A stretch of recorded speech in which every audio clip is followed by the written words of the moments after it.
আরে ইউনুস ভাই, তুমি তো আমার আগেই এসে পড়েছো হাসিনা বাবুর বাড়ি। কখন এসেছো তুমি, কখন এসেছো? এই তো মোদিজি, কিছুক্ষণ আগে এসেছি আমি। আর একটা কথা বলো মোদিজি, তুমি কোত্থেকে আসছো? তোমাকেও দাওয়াত করেছে হাসিনা বাবু, কিন্তু তোমার এই অবস্থা কেন? তুমি তো মনে হচ্ছে কাজ করে আসছো এখনই। কোথায় কাজ করছিলে তুমি? হ্যাঁ ইউনুস ভাই, আমি কাজ করছিলাম। তারপর হঠাৎ করে মনে আসলো হাসিনা বাবুর বাড়িতে আমার দাওয়াত আছে। তাড়াতাড়ি করে আমি কাজ ফেলে চলে আসলাম। মমতা দিদির কাজ করছিলাম আমি। মোদিজি, একটা কথা বলো, সারা জীবন কাজ কাজ করবে? আরে তোমাকে আমি দাওয়াত করেছিলাম, তুমি ভুলে গেছো। তারপরেও কাজে চলে গেছো।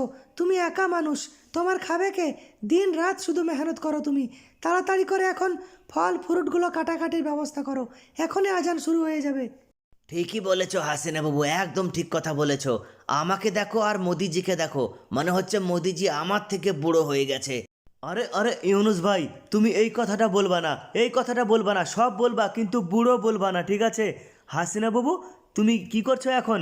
তোমার চুলো এখনো জ্বলছে কেন? আমি ঘুগনি বানাচ্ছি, ঘুগনি। মুড়ি দিয়ে খাবো বলে ঘুগনি বানাচ্ছি আমি।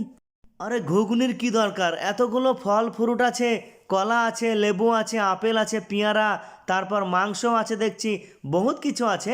এত কিছু রেখে আমার ঘুগনির দরকার পড়লো কেন তোমার? ঘুগনির দরকার নেই, এতেই হয়ে যাবে। কি বলো ইউনুস ভাই? মোদিজি চুপ করো, চুপ করো মোদিজি। আরে হাসিনা বাবু ঘুগনি বানাচ্ছে, ঘুগনি বানাতে দাও। আমরা ঘুগনিও খাবো, ফল ফ্রুটও খাবো। যখন দাওয়াত খেতে এসেছি তখন সব কিছুই খাবো, বুঝতে পেরেছো? হাসিনা বাবু তুমি তাড়াতাড়ি বানাও বানাও। আর মোদিজি এসো, আমরা দুজন মিলে ইফতারের ব্যবস্থা করি, এই ফল ফ্রুটগুলো কাটাকাটির ব্যবস্থা করি। ইউনুস ভাই, একটা কথা বলো, তুমি আমার আগে এসেছো, এতক্ষণ কি করছিলে? এতক্ষণ বসে আছো নাকি? এতক্ষণ কাটাকুটে করে রাখতে পারো না তুমি? ঠিক আছে এসো, চলো আমরা কাটাকাটি শুরু করে দিই। বন্ধুরা, ভিডিওতে লাইক করো, শেয়ার করো, চ্যানেল সাবস্ক্রাইব করো।